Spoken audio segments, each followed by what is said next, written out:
All right, you guys, welcome to the First Fridays Wellness Cafe. I'm Maria. I host it alongside Lauren. Thank you again so much for joining us. We love getting to bring some of these wellness topics in front of the studio. And again, this is a member benefit. We're doing it the first Friday of every month. And we do record the sessions and share it in the member newsletter the following Sunday. And we've been blogging it up too. So all of the notes that we have from the session we'll share in a blog. So thank you. Oh man, so many more coming in. Welcome, Cheryl, Maravik, Anna, Corey, Suzanne. All right, you guys. So welcome. So Lauren and I have two different sections. We were going to do about 10 minutes each and then save 10 minutes for question and answer. Lauren, do you want to go first? Or you want me to go first? You go for it, Maria. Okay, I'll go first. All right, you guys. So I was trying to think about what would be a good topic to share today. And I kind of went back to basics and my roots with becoming a nutrition coach. And that is our recipe Rolodex. How many of you guys already use the recipe Rolodex that VFit has?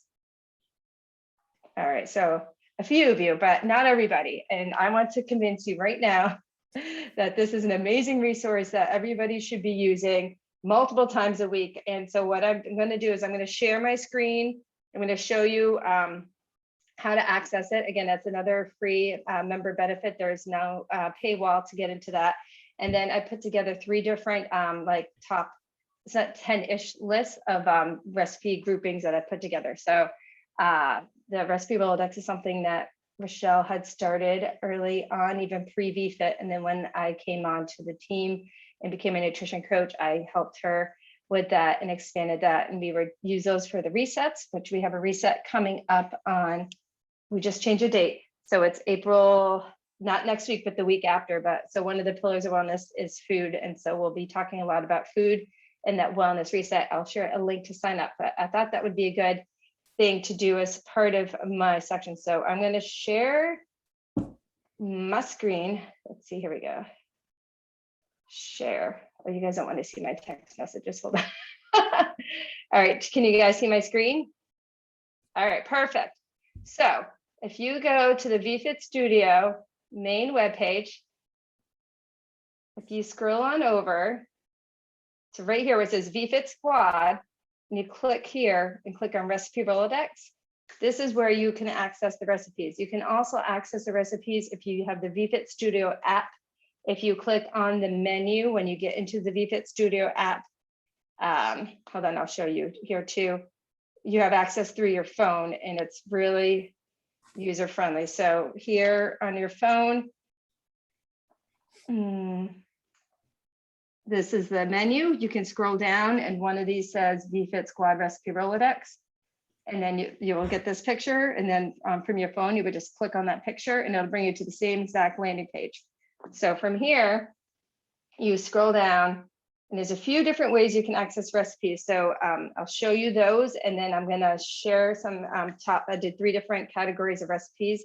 I put together the list and I hyperlink them. So we'll make sure to share those with you just to get your brains going with it, some of the different options. So you can either sort it by starters and salads, breakfast, desserts, drinks, girl on the go's, 30-minute meals or less, main dishes, sauces, dressings, sides, wraps, or snacks. Or say, for instance, you are craving something, I don't know, maybe chocolate. You can type a word and then it'll pull up recipes that involve chocolate. And as you can tell, your girls here at VFit love their chocolate. There's no bad foods. It's all about moderation. So if you have, say you have a member of a CSA and you got a bunch of squash, you could type the word squash and see what recipes pop in. So that's another way to search in here. So I wanted to show you, so I put together a few top 10 lists. How do I move this out of the way? Get out of the way, hold on. I am new to my computer. I'm trying to get this window out of the way so I can share. Okay, so I put together, and we'll share this with everybody who's here. I did a little Google Doc. So here's a few different top 10s, and these are really good recipes. So, or this one's more than 10 because we had a lot of breakfast things, but breakfast revisited. So and these are all recipes from the Rolodex. The Rolodex It's all real food recipes made from like real simple ingredients. Most of the recipes are very, very simple. It's very rare that there's a complicated recipe because we don't like complicated. And so you'll find healthy ingredients, but they taste good. Most of them are family approved. Either Rochelle or I have made them, and also many members of VFit. So many of them have been around for a long, long time. So like these breakfast cookies, these are from Sherry. They're really good. The banana French toast is delicious. These muffins are amazing, and it goes on and on. So here's some breakfast recipes that, again, we'll share with you guys. And these are all hyperlinked directly to the recipe. And the recipes, if you like any of them, you can share them too. There's no fee to access it. So if you have an aunt to Texas and you want to share a recipe, you can just easily share it from the website. I'm pretty sure we have that option. Let's just click on this one here. This would have been good for St. Patrick's Day. I think you guys, so here, if you click on one of these, you could share it on Twitter or Facebook. I don't think you'd want to share on LinkedIn, but if you did want to, or you could just click the link and share it with somebody. So we'll share this, but I did a breakfast revisited. Here's a top 10 biohacking recipes. So biohacking is like kind of sneaking in a healthy ingredient to a recipe and you wouldn't be expecting it. So the top ones, making taco shells out of zucchini. There's a cauliflower crust pizza in there. Rochelle's zoodles and meat sauce. That's a great recipe. So there's top 10 biohacking recipes I put together. And then, oh, actually, maybe I only did 2. So I did 2 for now. During the reset, I'm going to release 3 more top 10 lists. So if you like this kind of thing and are looking for ideas, this will be a part of the reset. We are revamping a few things and kind of just breathing a little more life into the program. And again, I'm going to have 3 more top 10s that I will share, the top 10-ish, and just different ways to slice and dice the Rolodex. A lot of times when you see a recipe, you're like, oh, that sounds good, or like, oh, that reminds me of a recipe I used to make, like, and I haven't done it in 10 years, and I want to make it. So that is what I wanted to share. And if anyone ever has questions about the Rolodex, you can message me. Happy to help. And again, it's a resource. It's simple. It's basic. And it's almost always cheaper to make it from home, make it at home. You know what's in it. And it's a lot of fun. You can include your family in making these recipes too. So that is what I wanted to share today for the Wellness Cafe crew. And then I'll hand it over to Lauren. We want to be timely today. And then if anyone has questions, we'll save those for the end, unless it's a burning question and you got to ask right away, you can do that too. So here's Lauren. Thank you, guys. Thank you, Maria. I need to take more advantage of the recipe Rolodex because everything I've made is so good. And I forget about this resource, even myself. So that was awesome. Thank you for sharing that. Hi, everybody. Welcome to the Wellness Cafe. I can't believe we're here already. Like every month it pops up and I can't believe it's been a month. So hopefully you've gotten some useful information. I had a couple of you share that you've either stopped using the scale or you've done a couple other things that, we talked about. And I love hearing that the feedback from it because, sometimes we might just say one thing that really resonates and you do it and it's been impactful for you. And, I don't know that, but if you tell me, it just makes me super happy. So nice to see all of you today. So I don't know if you've kind of noticed, but the way that we've been breaking this up is I like to focus more on some of the intuitive eating portion of wellness. And Maria is so good about focusing a lot on like the food and the nutrition portion. So we try to give you about half and half of that. And so today, I'm talking a little bit more about how we talk about food and how we talk about our bodies in front of other people, and especially with our children, because a lot of us have kids. And I know a lot of you have grown kids, but that's,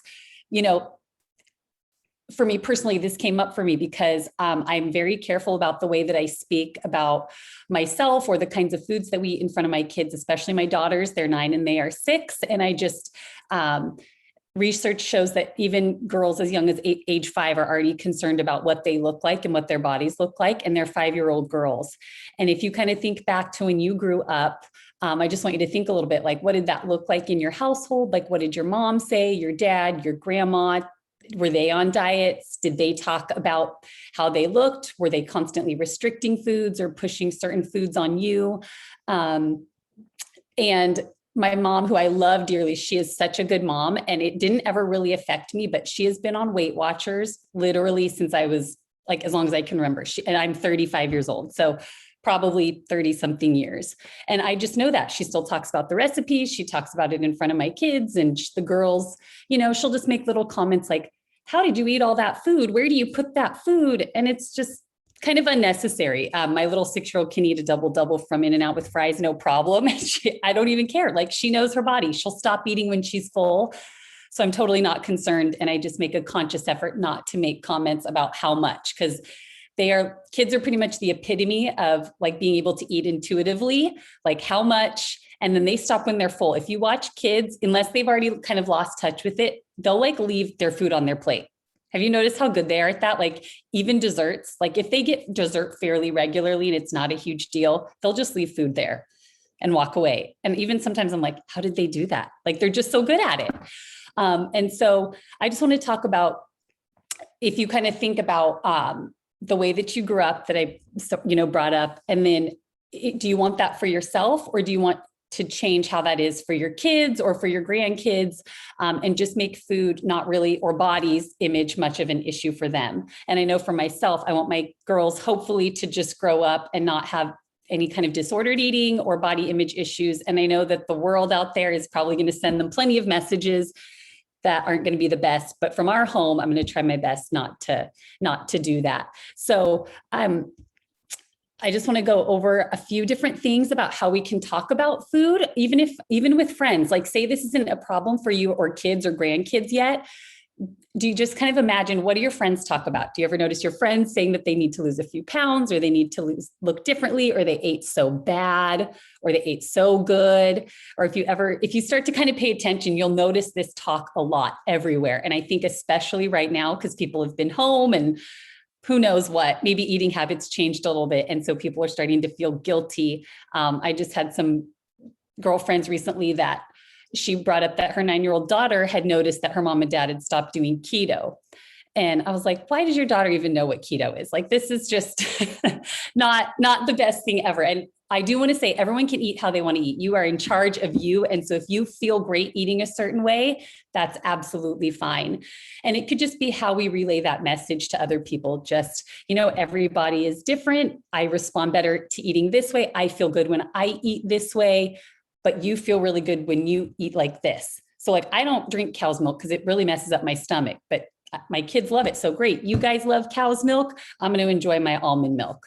I love peanuts. Your body doesn't like peanuts so much. That's okay. Right. So just the way that we talk about food, and it's important to have that open conversation, but without taking any heaviness tied to the food, or it being good or bad or healthy or unhealthy. And especially taking anything having to do with weight out of it. So say you were talking to your kids and you wanted to tell them that, yeah, blueberries are really great for you. What you could say instead is like, oh, these blueberries are so great for your brain. Or I love how blue these are. I love how they make me feel. Something like that, instead of, oh, these are healthy. This candy is unhealthy. Because then it really just kind of gives the power to that unhealthy food, and they've already got that idea in their mind. So we can also just refer to food as just food. So like if they're going to have a cookie for dinner, instead of saying, hey, we're going to have a treat with dinner, you can just say, hey, we're going to have a cookie with dinner. Here's a carrot, here's a cookie, here's a chicken, and you just call food just simple as it is. And you can really just use food as food, and it doesn't need to be a bribe or a reward.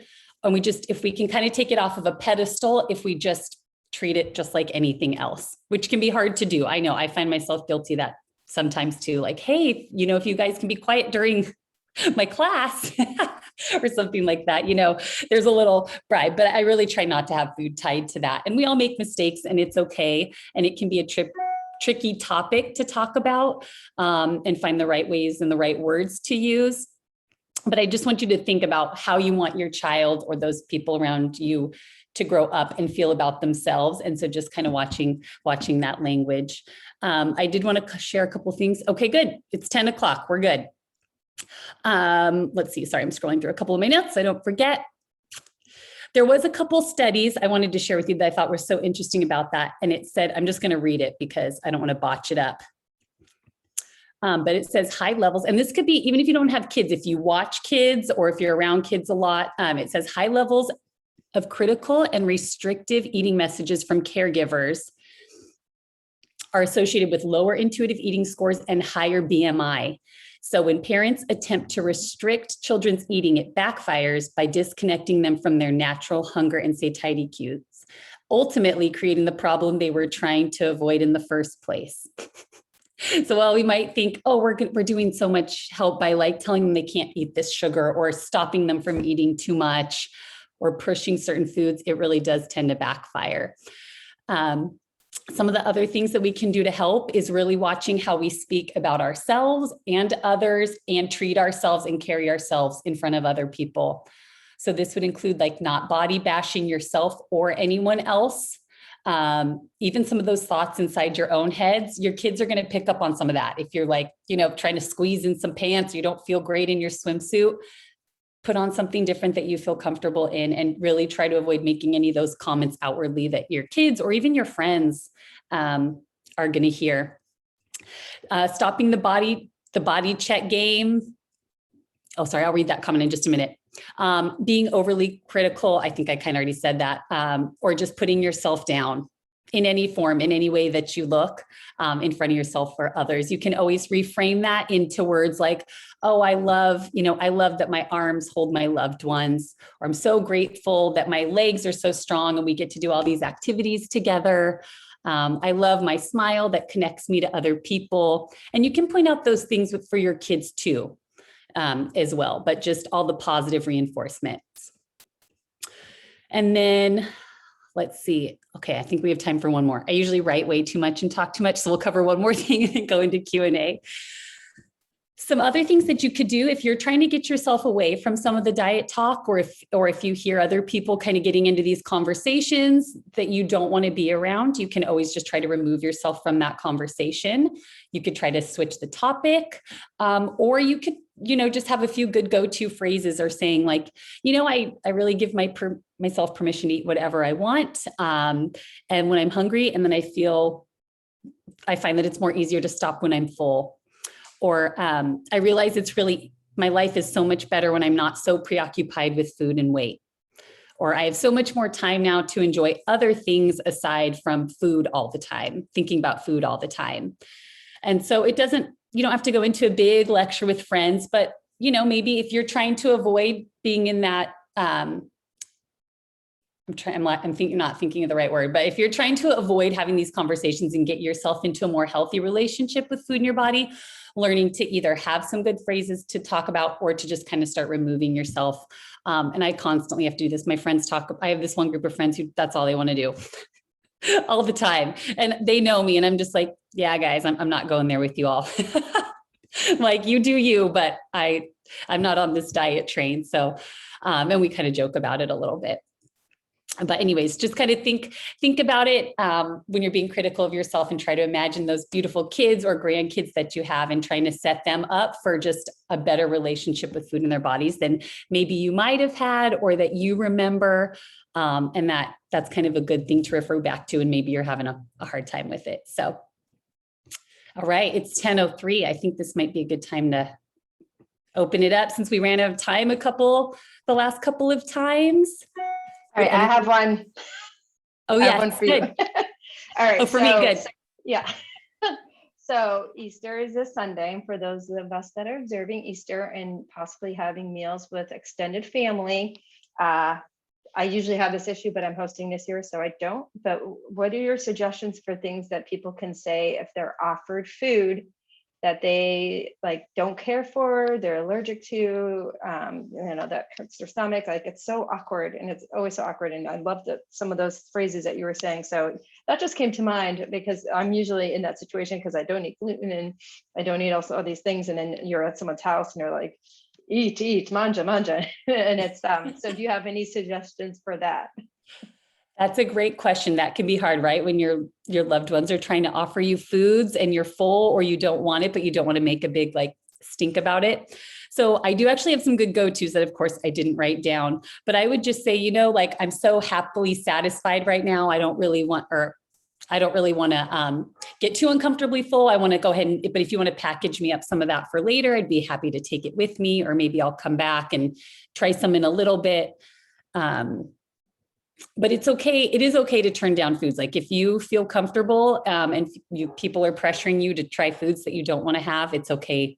It's okay to say no. And I'll have to think of those like good phrases, or I might find them. I have them out here somewhere that you can use that won't be too offensive for those family members that just want to push. That was a good question, Maria.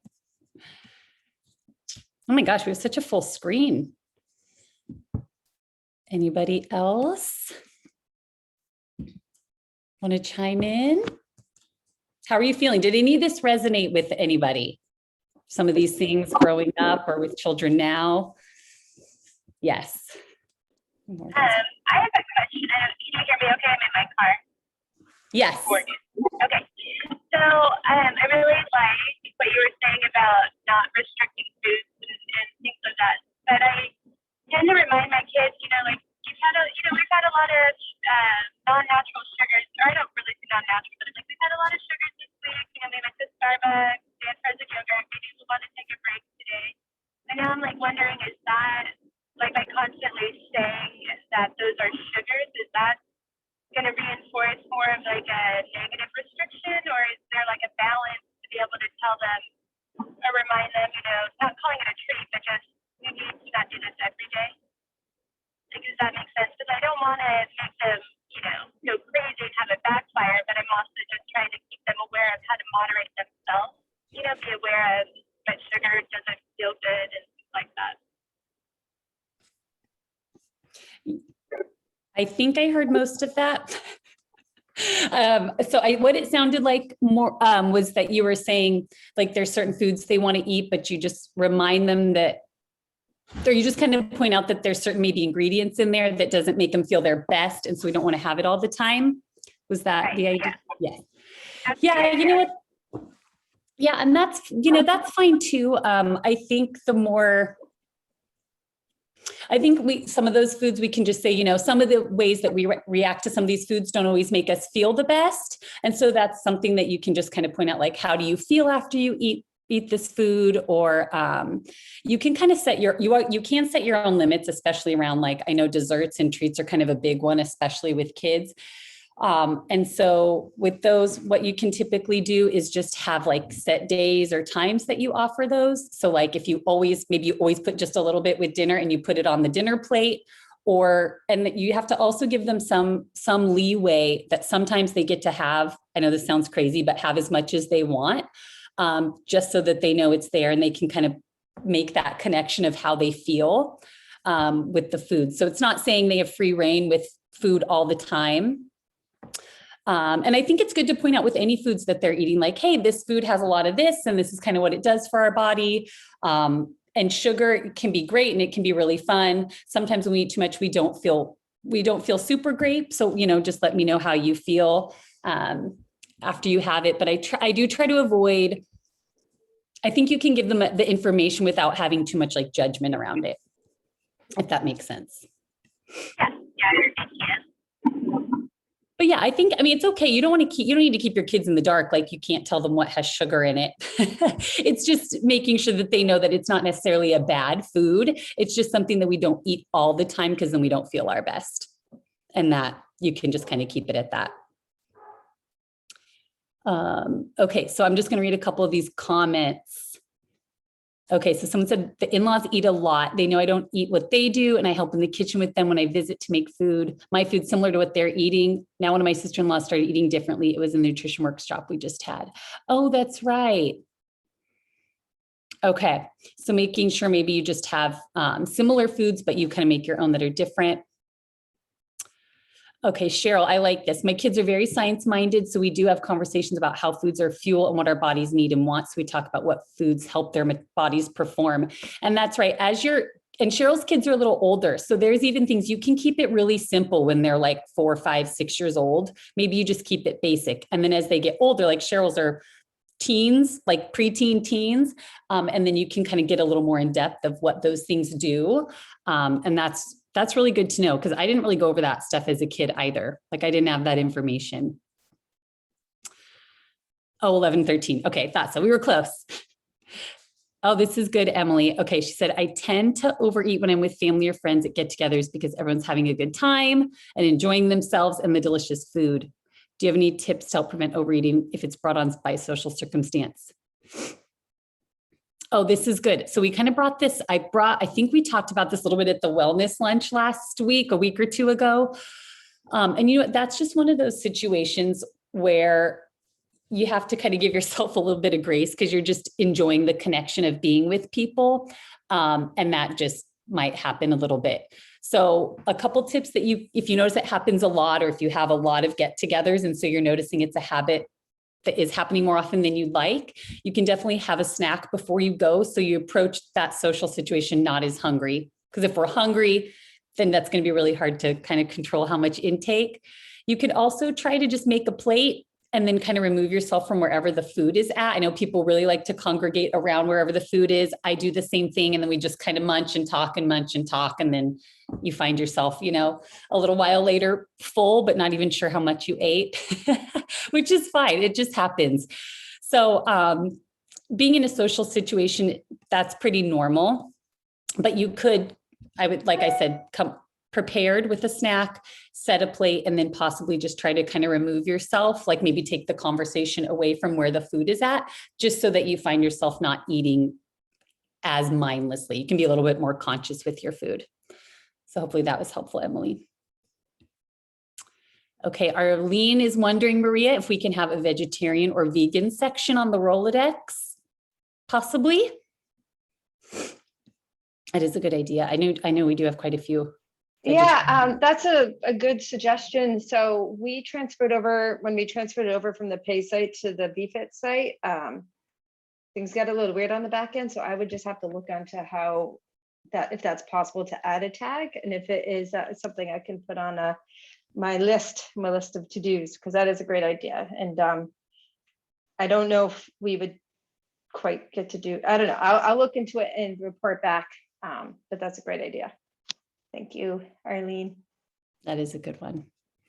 Okay, and then Lizzie. Okay, this is a good question, Lizzie, because I've come across this with a few others too. Her husband has a specific diet for health reasons. The kids are semi-picky eaters, and then it's hard for her to make food that she feels the best eating because she's already catering to so many other diets, which I know a few people have had the same problem. And you feel like you don't even have the energy because you're already catering to everybody else. That is a good one. Well, all I can say without really knowing what it is for your husband or for your kids is to make the meal that is that's going to work for you, and then have something on the table like side dishes or something for everyone. So even with kids, even if I'm dealing with kids that are picky eaters, make sure that they have something available that they like, but you don't have to cater the whole meal to them. So you could make like pasta and a salad. Well, if they don't like pasta and a salad, maybe you make sure there's one thing there. And even if they eat that one thing, it's okay. But you don't want to become a short order cook because you're just going to get super burnt out and just eating whatever anybody else likes.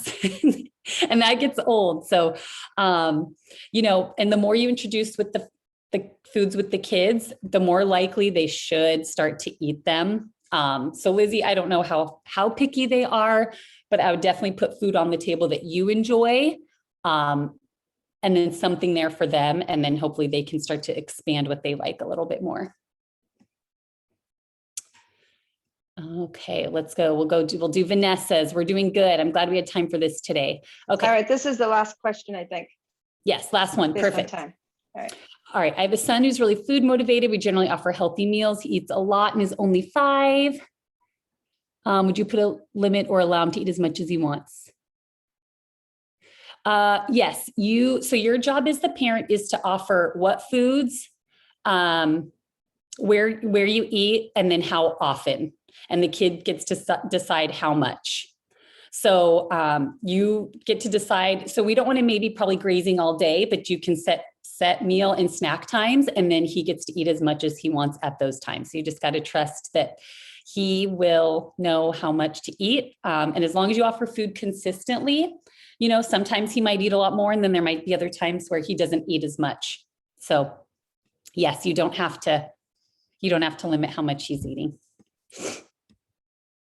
Good. Okay. Well, we made it to 10:15. If you have any other questions too, you can always message Maria or I. We both do either group or individual counseling. And the reset is coming up April 12th.